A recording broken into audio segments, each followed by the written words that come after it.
بسم الله الرحمن الرحيم. الحمد لله رب العالمين، والصلاة والسلام على رسوله الأمين وعلى آله وصحبه أجمعين، ثم أما بعد. لقد سعى بعض فلول النظام الساقط لاختبار سوريا الجديدة التي يجهلونها، وها هم اليوم يتعرفون عليها من جديد، فيرونها واحدة موحدة من شرقها إلى غربها ومن شمالها إلى جنوبها. إذا مست محافظة منها بشوكة تداعت لها سائر المحافظات لنصرتها وعزتها. إن سوريا اليوم لا فرق فيها بين سلطة وشعب، فسوريا تعني الجميع، وهي مهمة الجميع في الحفاظ عليها ونصرتها، وهذا ما تجسد ليلة الأمس. فلا خوف على بلد فيه مثل هذا الشعب وهذه الروح.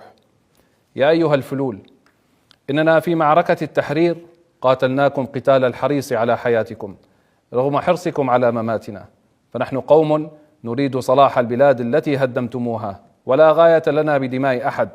نحن قوم نقاتل وفي صدورنا شرف القتال، وأنتم تقاتلون بلا شرف. وليس بالغريب عنكم ما فعلتموه، فقد أوغلتم بالدم السوري خلال عقود من الزمن، ولا زلتم على نفس نهجكم رغم تغليبنا لحالة العفو تجنبا من الوقوع بمثل هذا المشهد. وإني لأجزم بجهلكم بما نقول، ولكن ما على الرسول إلا البلاغ.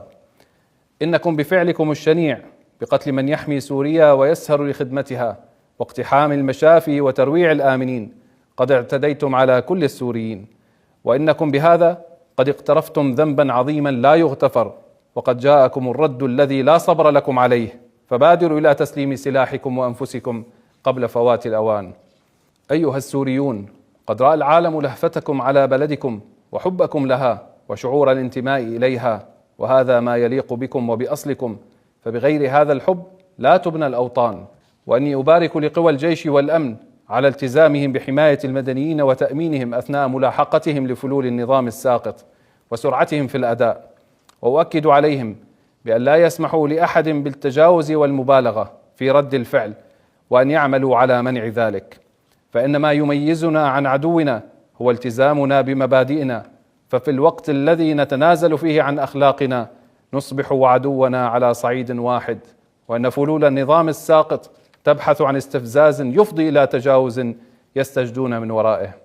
وأذكركم بأن الله قد جعل منزلة الأسير بمنزلة اليتيم والمسكين، ويطعمون الطعام على حبه مسكينا ويتيما وأسيرا، فقد جعله في موضع الإحسان والشفقة، فلا ينبغي إهانة الأسير ولا تعريضه للضرب، فإن ذلك مناف لأمر الله ثم لقانون البلاد.